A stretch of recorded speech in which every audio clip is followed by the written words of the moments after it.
to do lots of introduction because you were here all yesterday evening, and if and Florian already announced that they would just continue after this theoretical general introduction into the concepts and the first nice pictures and the first nice projects you've seen what could be done. We'll now today see more details on this and maybe even get to do a bit of it. Okay, Florian, yes, definitely. Good morning, everyone. We're happy to kick off the last day of your summer school with indeed a hands-on session on visualization, kind of tool sets and a repository of techniques that we introduced yesterday. We will start with kind of general walkthrough through a visualization toolbox before we hand over to Rebecca and Rainer, which will have a focus on space and time as far as I know. So we thought it would be maybe interesting to follow up our theoretical input from yesterday with just a look at visualization basics. And to maybe reconnect to yesterday, we can just put our takeaways again on the screen to just remind you. We started from the assumption that biographical and prosopographical data definitely is a complex, multidimensional phenomenon, which is consistently time-oriented, which means that we just have to put enough emphasis and focus on the visualization of change or time or evolution of our data through time. Our stance and position yesterday was that to artfully represent complex data, it's not enough to just use one tool or just look at one dimension, but it's really a challenge to combine appropriate perspectives, analytical perspectives, and to do so in the best case with one tool. But as we are currently lacking a perfect multi-perspective tool, would be our assessment, the best thing is to just flexibly combine different options that we already have. Right? And it would be our aim today to just walk you through some of the open visualization tools that are freely available on the web and that you can just use when your data is somehow in shape to switch from whichever tool you used for pre-processing and structuring and annotating to analysis and communication. Because for this purposes, visualization maybe just plays the major role for analyzing, exploring, and on the other side, then communicating your insights and your data to the interested public. Okay, I will switch back in the dataset from yesterday to just also remind you, this is the general setup. We are arguing for the use of multiple visualization methods, which are visualized here as a kind of mosaic, a multi-screen device. And practically, we will just now open up some of the tools that really will allow you to create these multiple perspectives. And as a kind of primer, we also want to remind you of one slide we put up yesterday that is centered on the question, how can you then combine these multiple views? Because it's really important to keep this at least in mind after you produce multiple analytical perspectives. Oftentimes you want to know the bigger picture and how they reconnect and how they could be drawn together. So this is not exactly a trivial or simple topic. That's why we just put you some further reading into the links here, the slides of yesterday. But I want to just shortly remind you or point you to two of the most important coherent techniques, and that would be coordinated multiple views when you are utilizing space, and narrative visualization when you are utilizing time to combine multiple perspectives. You can also theoretically elaborate on that, but we won't do that. We just want to mention those two because they will reappear in the tools that we see later on. And just in case, when you have produced your own multiple perspectives and wonder how can I draw them together again, that's the two main techniques. Combine them side by side, and then you have multiple views which can be further coordinated so that they react to each other, or use just narration to combine multiple single instances of visualizations into a storyline. Okay, with this, I want to just shortly switch to the slides that have been pushed just a couple of minutes ago to the GitLab repository. You would find just 2 slides there for the moment. We will just upload the full presentation later on, but these are already doing the job for providing you with the most relevant links for this hour. This is a little visualization tools ecosystem, basically. It's not really connected right now, but it provides you with a dozen tools that are really completely open, most of them. Yes, or you can access all of them to a certain degree.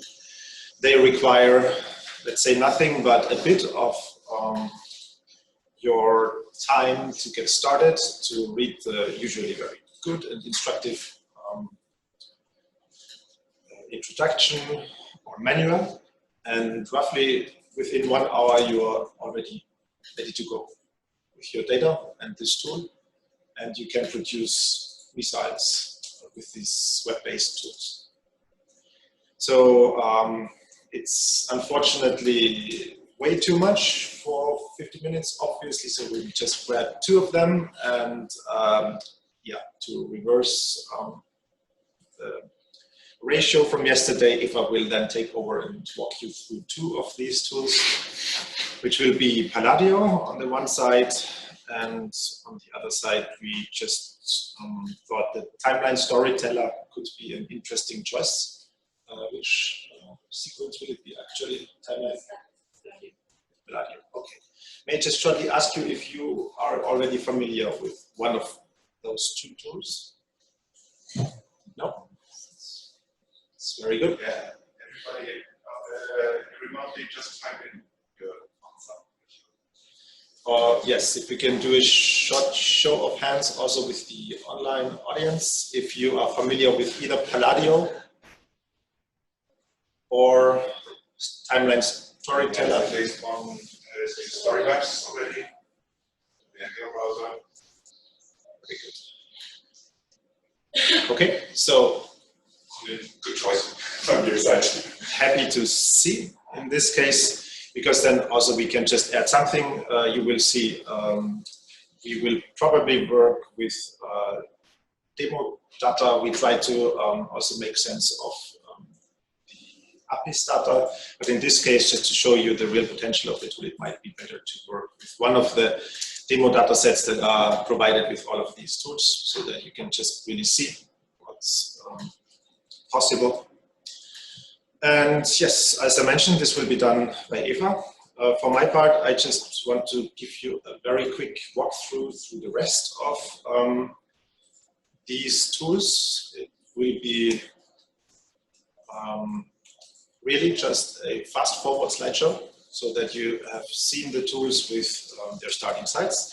We built 4 clusters actually. Start with maps. We can keep this one short because fortunately Rebecca and Rainer will give you a deep dive into geo-oriented analysis and visualization later on. So yes, perfect. So it would be good maybe to just here mention shortly one of the standard tools that are always available and already part of the DARIA infrastructure available for you. You might have seen this one. It allows us to maybe also show you and remind you what multiple coordinated views are.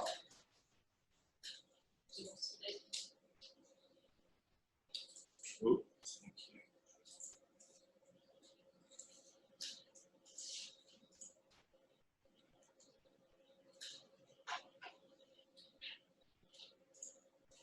So you can follow these links obviously too later on. The Dario Geo browser is just interesting to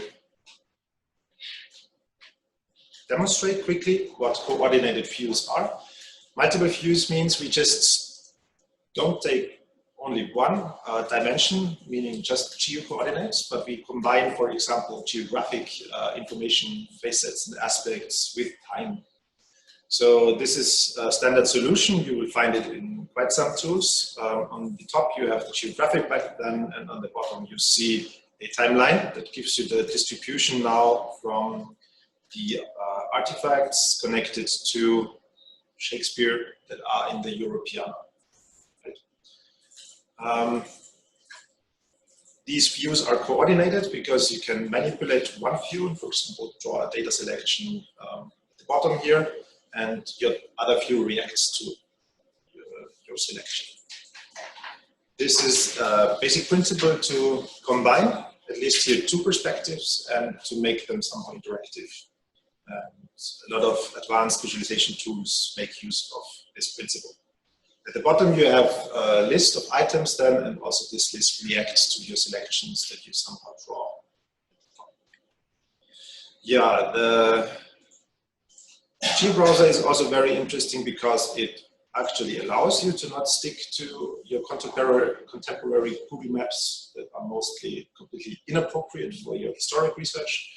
So it's really nice to, for example, dive deeper into the layers of time and choose your historic map of choice. That's a thing that also somehow makes this tool interesting for historic research and presentation. And yes, would be good if we have this with all our analytical tools, but we are just on the way to this goal. It's also interesting, the ACDH had a project, I think it just finished, where historical maps have been developed. So a quick look at another tool, and I think, Rebecca, you will present story map articles, right? Okay, so it's okay for us to at least quickly add story map.js, which now shows you quickly how narration can work within visualizations. Story map is a very nice tool that we can recommend when you just want to present a single biography. Because, for example, here you see with moderate effort, you can generate a trajectory of an individual person. And then you have, as you can see here, just one symbol that shows you there is something to move forward. And then we use the map to just visit different stations of a biography over time. And you are able, just with one account, to use this completely open tool yourself and to produce a slideshow that sort of leads through space and time. Then you just set, for example, the needles or your markers on the map. You can zoom a free map-based interface. You add your timestamp. And then you are allowed on the right side to just add, for example, images that you have of your person or of the specific activity, and obviously text. And if you want so, you can even add social media snippets like YouTube videos or Twitter inserts, which doesn't make a lot of sense for historians, but it's a free open tool that is providing you with quite some attractive outputs, right, that you can take along and then implement on your website. It just really takes half an hour and you see how this works. It's a simple editor. You just have to register once there. And it's part of a tool suite of NightLab, which is a collective data journalist group that has provided you with quite some interesting tools. So now we have already the two major coherence techniques, as we call them, putting multiple views side by side and connecting them, and using time, like here, and telling a story, for example, with visualizations of the map and additional text that you can then specify and show for yourself. Yes, here you can see it's just open for different media types. And on the level of individual biographies, it's a very attractive solution that you can also find in our links. Palladio now is already sort of an advanced tool that was created in Stanford to already work with complex prosopographical data of groups. If I will walk you through this one and also show you also there you can work really with multiple coordinated views, which isn't usually so easy to create, but with this tool you will see it's just a matter of a few clicks and a bit dedication to just getting things started. And you can also create very interesting results from the work. Right, second cluster would be timelines. I won't dive into these to just also leave enough times open. Here, again, the second tool from the Night Lab would be Timeline.js. It's also completely open if you really just want a straight timeline that assembles the data points of your interested focused biography. This would be the tool of choice. It's the same principle. You see at the bottom a simple timeline that gives you events in chronological order, and at the top you can again use different media files together with text and links to external materials. Chronozoom now would be the really spectacular zoom out. Unfortunately, it's still active. You can still use it and can create your own timelines with it. It isn't maintained anymore. It has been developed by Microsoft for a group of deep history or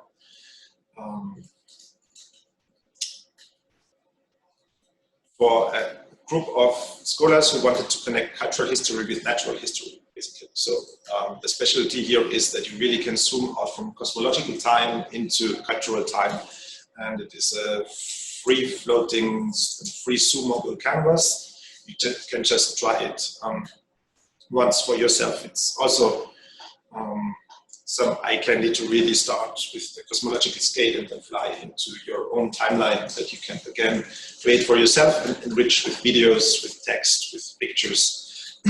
It's also just requires one-time registration and allows you to use this also online to, for example, frame your historical contents in the macro perspective. If I will give you a walkthrough through Timeline Storyteller, which is the open online version of a basic functionality that you otherwise find in Microsoft Power BI. It's still very nice because it uses on the one-time narration, as you can see. You can do your analysis and then just do snapshots in between so that in the end you have a guided story through your complex data. Also, it uses seamless transitions so that when you switch from one view to the other, it gives you nice visual movements that allow you to follow what is happening. So that you have to, that you are able to better mediate and navigate between the different perspectives. We will put in the slides that we share after the presentation also further tools. Just for most of the groups, you can find them browsers. It's a nice technique that visualization scholars have adopted to just really bring different tools into a structure. For most of the tools we show you, there is a lot of further reading and a lot of further using visualization tools. Right, as for charts, we saw yesterday already with Sabine, for example, you can do a lot of productive plotting with prosopographical data. Not to be underestimated what is already on your machine. Usually Excel does a lot of work for you together with other generic charts and spreadsheet tools. We want to point you to Voyant, the text visualization toolbox that is also easily available to really start from data and have a lot of different chart types available later on. We want to point you to raw graphs as a very interesting lightweight solutions to produce your own D3 charts.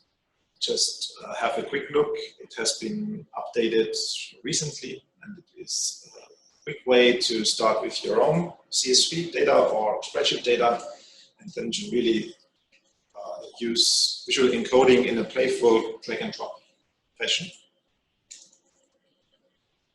And we already yesterday showed you what tree maps can do for you, which are just a specific type of chart. I have unfortunately just remind you here shortly on Pantheon that I already showed yesterday. And if you want to really produce your own tree maps, we can just encourage you to think about downloading Tableau.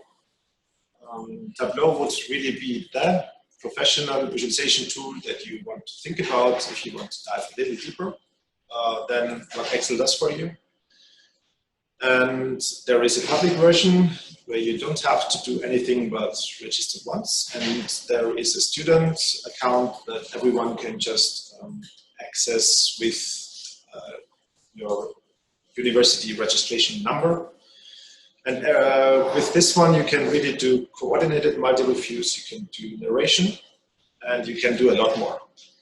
There's also page preparation, for example. There are some tools on there. It's really interesting to explore. It's definitely the most powerful tool in the list that we are showing you. It really has nearly everything aside from network analysis. That's the one exception. But if you really have most different types of data, if you have existing databases, this tool is able to connect to them and to bigger tableaus, indeed, multiple views that are coordinated, that react to each other, and then will also be shared with the web. So a strong recommendation for everyone who wants to dive deeper.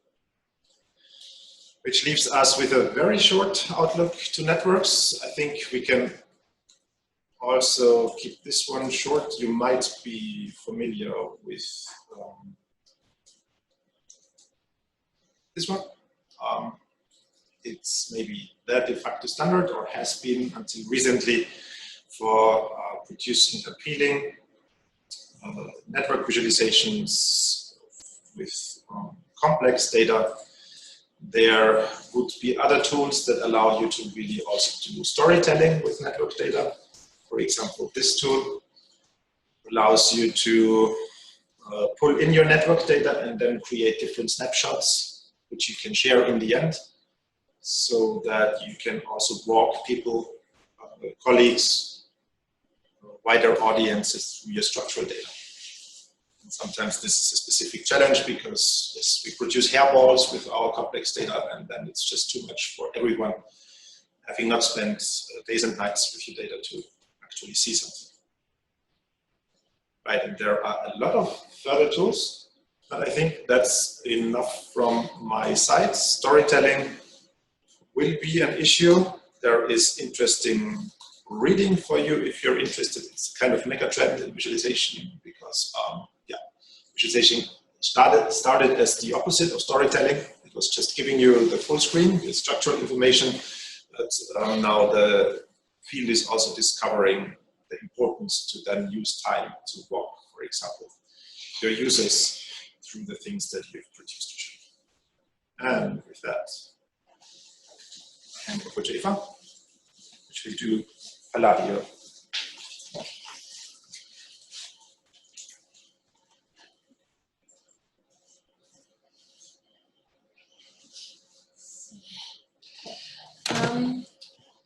Palladio as a tool is open to a very lot of different data, but if you go to the main page of Palladio, just try to put it into the chat. There you will find as one of the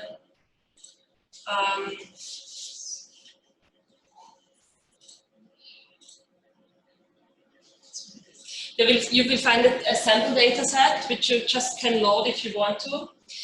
What's very interesting here in Palladio that you can have nested tables. So you start by uploading one basic table, and what I did here in this project is just I uploaded a table, a CSV, with the student-teacher connections in the APIS data set for the Künstlerhaus, I think it was. No? Yeah, and you have got the start date of this connections, an end date of that connections, and you always have the name of the student and the name of the teacher in here. And what I did in the second step is when you click on one of these different categories, you can just use here this option to add a new table and say, okay, there is a different table that is connected to my table and I want to upload that. So what I did here is I added a table on the place, so some geo information to the students. And you see here that from all students, we had 49 places that were extracted.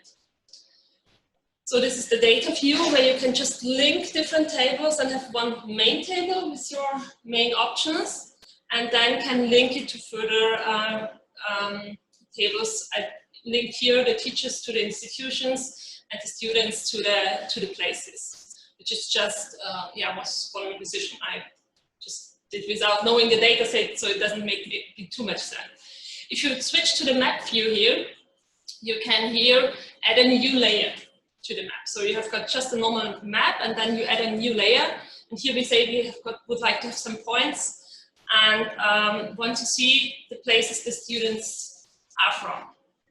And you can say, okay, the place that we want to have a tooltip, which is the name of the persons. You can color them. You can give them some size information, so how many people are from that kind of place. And then say, okay, let's see that. And then you will see here the different points that the people are from. No? You can also add a second layer and add more geographic information. But what's more interesting here is adding some facets or filters or timelines. So you can here see, for example, the time span below. And when you start filtering in here, it will update also the map up there. But Palladio is not only interesting for use for maps, but it's also for networks really interesting. So we can start here with a network where we try to connect the students with the teachers. And we say we want to see the teachers, so we highlight the teachers in this network and give them some size. And now you can see here the network of the teachers and students.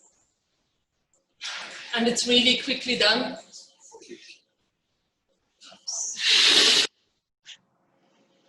And you have got this kind of network. You can add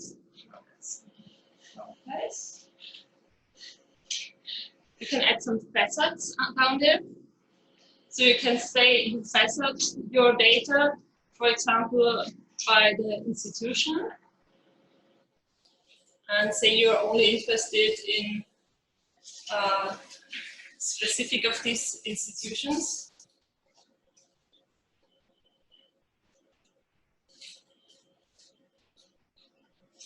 Work now?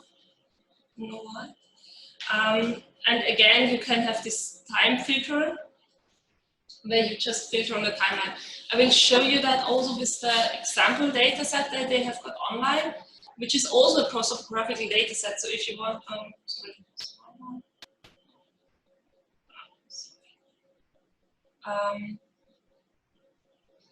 so if you would like to try it for yourself, this is the demo data set that is really available. You also started to follow now. It is with a bit more complete data dimensions so that we can use all of it. And here you can also add trajectories on the map. So you can say you want to see where people come from, where they were born. And where they travel to, his arrival points. The data set shows you historic personalities, basically, that have visited Monaco at a specific point in time. And this is the start of the right. So you see that here, right? That you can also have to check the results generated, but it's only trajectories from one place to the other, so it's not possible to draw lifelines here. That's something that is missing in that tool. And also for the graph, you can, for example, show relations between, for example, let's say it's the position, so that would be the occupation and the name. And then you would see what kind of professions the people have been here. So we have financiers, aristocracy, journalists, all different kinds of information, what kind of background they have. You can feather it, for example, with gender and see only the male ones or female ones, and just filter here in with gender, so you can really easily interact with this kind of information. Yeah. You also have got a table view here, and can also add a gallery where you would see, where you could add some information on all the persons, and also add pictures if you want to, so that you can have a more. Maybe just show it by adding the image, or just here choosing the link. So here you also have a gallery views that really brings in specific pictures that are usually missing from information visualizations. And this is also nice because then you can really have, for example, historical portraits integrated in the tool. And again, you can filter them assets or timelines. Okay, but it's just, as Florian said, it's a tool you just have to play around with, but it's quite powerful because you can combine here this map view, this time view, and also as a network view, so that's quite nice to have here. Okay. Are there any questions on Palladio? One question. It says when you upload data, it says CSV or spreadsheets. There is an experimental feature that says you could get it from a sparkling wallet. Can it come with JSON or XML itself? I don't know. I haven't tried actually. Did you try? I also haven't followed the sparkling feature until now. We really would have to try that. By the way, the sparkle endpoint would probably result in select statement with each runs a spreadsheet table. So I assume it's no particular option, but it's just the standard sparkle that selects column style. Maybe the JSON version probably is better. Deep structure leasing alike would expect not to be inserted.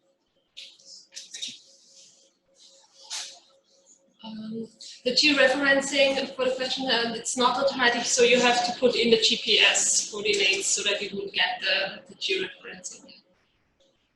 So this is always a challenge, obviously, with the Daria geo browser that I showed you. It's automatic, or as good as it gets. But with Palladio, you would have to add the georeferences for your own latitude information. Obviously, this is always one of the biggest challenges for data preparation.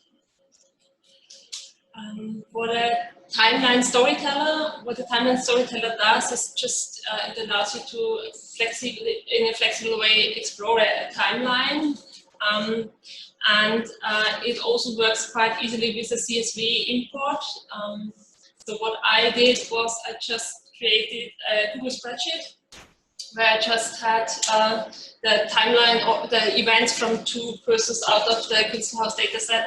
So one person here was Karl Eduard Schuck, and you have got here the person as a facet. You have to look into the table headings here because otherwise it won't work. You need a category. You've got a start date, an end date, and you have got some kind of text that would describe the event. And I have got here the data from ACDH-CH, and I have got in the data from Rudolf's order, which doesn't make any sense from a content-wise perspective, but it was just a decision to take those because they have the most rich descriptions. And if I open those in loading them, I can just load the Google Docs. I'll just put the link also in the chat.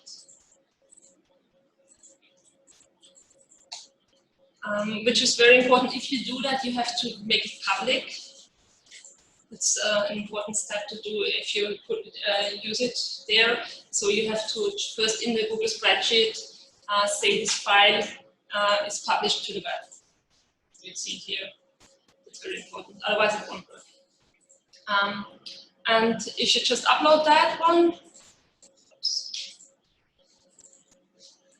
it will analyze your data, give you some information about the data that you, and then it will draw the timeline. In the first place, it will put everything in one timeline.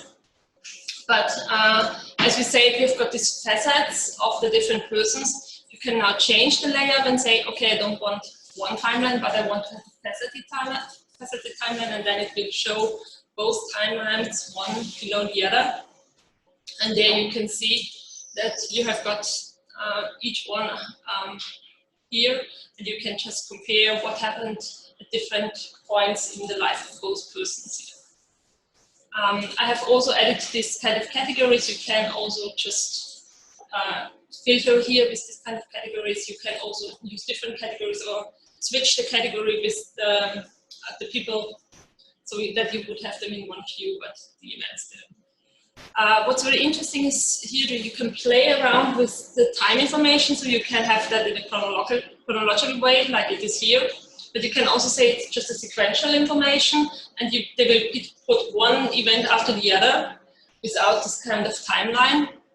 And if you do something like that, you will get new versions of visualizing it. So you get maybe a spiral, and there you can see if there are some kind of repeating events that occur here, or you can see a radial visualization in here. So you can just play around here with different kind of visualization. And this tool is really powerful for storytelling. So you can record different views in here and thereby create a story of your visualization of that and show that to other people. So you can highlight different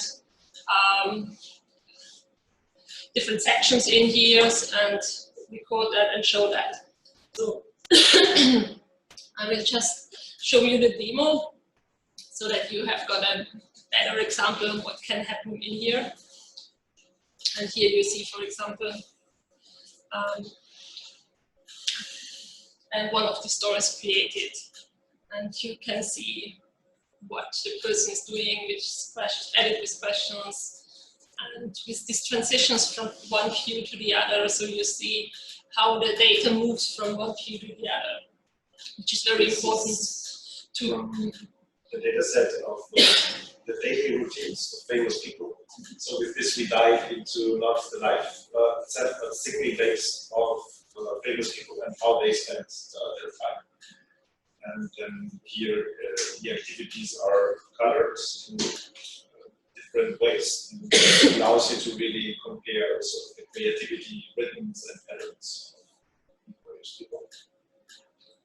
And this sequence that you've just seen looks like a movie, but really has been produced by doing single snapshots of your data set with different perspectives and then collecting them together with annotations. And the transitions are done by the program itself. So you would get the transition from one state to the other, which is quite nice to try out. Yeah.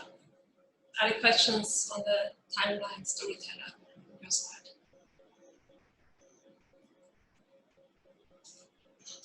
it's just like the other tools, you have to try it out, and I think it's quite powerful if you want to present your data in an interactive way, if you want to tell stories which are based on time. It's really interesting to do this tool. Okay, we have 5–10 minutes left. Would you like to have some more questions? Would you like to see one of the other tools maybe? You first, yeah, would be, and if there is another tool that would interest you, do a quick live look at it. Was there something on the list maybe that just caught your attention?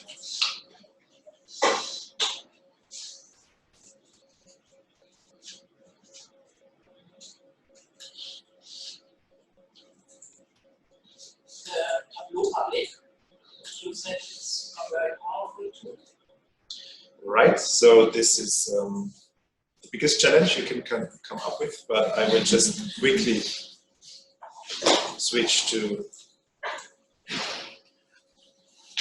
So it's not installed on this machine, which allows me here just to link you to the starting site of the tool. So indeed, it was one of the tools that emerged from the, let's say, academic field of visualization early on. It has been founded by 3 of the also scholarly academic founding fathers, and in between it's you can find it among the biggest tech companies that have emerged from this field at all. The standard version that is not Tableau Public is Tableau Desktop. And you will be able to just actually find your information here about, yes, obviously how to get the full tool, but, sorry?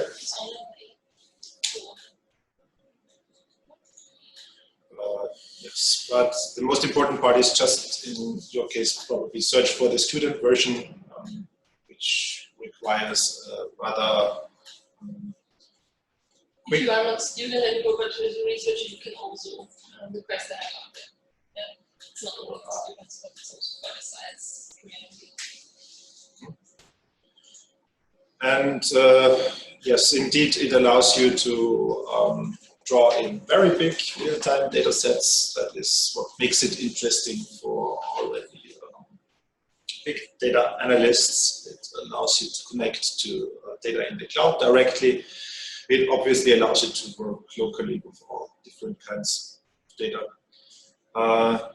What has been a kind of USP of this tool is that you just draw in your data, and there is a wizard at the top right that just quickly analyzes your data and suggests, okay, you can do this and this type of chart. You can actually create maps with this specifics, or bar charts and area charts, because I just realized you have time information and that would be possible to do for you. What is interesting later on is that you are really able to combine your visualizations. That's something that I can just show with this screen here, so that you then produce multiple perspectives and instances as specific takes or visualizations of your data, and then you combine them yourself into a sort of dashboard or a combined view. And after that, it is possible to really filter in one of your perspectives, and the others react to each other. So it requires a bit of setup and preparation, but this is the tool to really do that professionally. Right? Yes. So sometimes when just showing this and preparing this, it is the one tool that really requires most of your time from all the tools we showed you on the list, but it also has a fantastic documentation that you can dive into. And I'm not sure if this is mentioned here, but then to just add to it, it also has a fantastic storytelling tool, because there have been some researchers also contributing that were at the very basis of storytelling with data. So it's not only possible to do the parallel arrangement of views, but really also to produce compelling narratives later on when you've done your analysis and when you just, for example, want to prepare a data-driven slideshow. It would be like PowerPoint then on steroids for analysts, for people that really want to use the full screen to interactively show stuff and demonstrate. Yeah, definitely requires installation. It also requires a bit of the space from your hard drive, but everyone who really wants to get things started across the whole board, as I mentioned, it covers everything from maps and times and charts. The only exception would be networks, where you have to switch to one. It's also a tool that is frequently used in business. So, for example, the Austrian Airlines, they do analysis with Tableau, but most companies just pay someone to do the analysis with Tableau, because it's just really a powerful tool and would not get all the functions by just giving it a try for half an hour, but you would maybe need some time to explore. It's just, but it's still, it's intuitive. It's not that you have to learn too much coding or something, but it's quite easy. So the main functionality is here also drag and drop. You get your different data dimensions on the left side. I'm not sure. Yes, like you can see here, and then you can just really grab them as a symbol and just try to drop them on an x-axis on, for example, the diameter on the color scale. It's something that then you can explore in a hands-on fashion, and that really allows you to do the different choices that are usually done with programming in the background in an interactive fashion. Does it create maps? You can create heat maps, yes.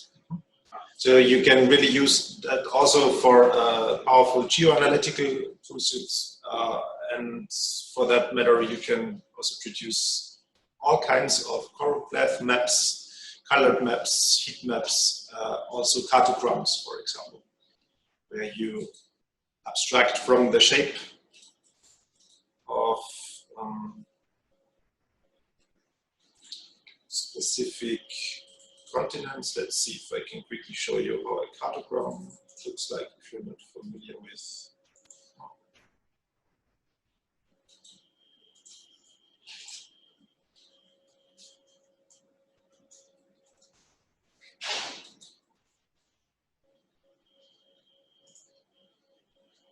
Okay. Oh, we won't solve this problem.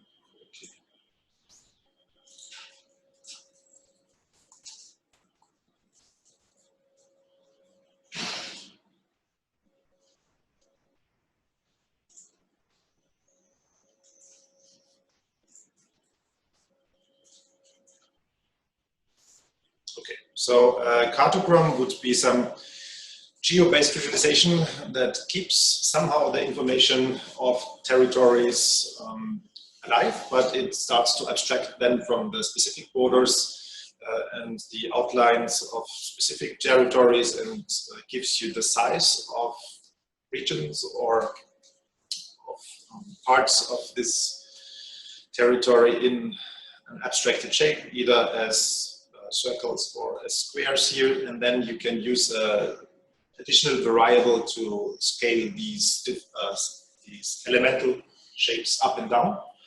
So it's a sort of alternative to choropleth maps, where you then can just use the size to really show how this specific county or this specific district in a larger territory is doing with regard to a variable that is interesting.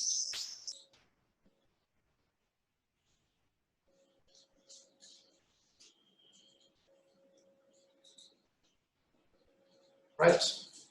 I think to save enough from the break you deserve, we say thank you a second time. Hand over, I think it's to Rainer or to Rebecca. Yes. And they will continue with geoanalytic visualization. Thanks a lot.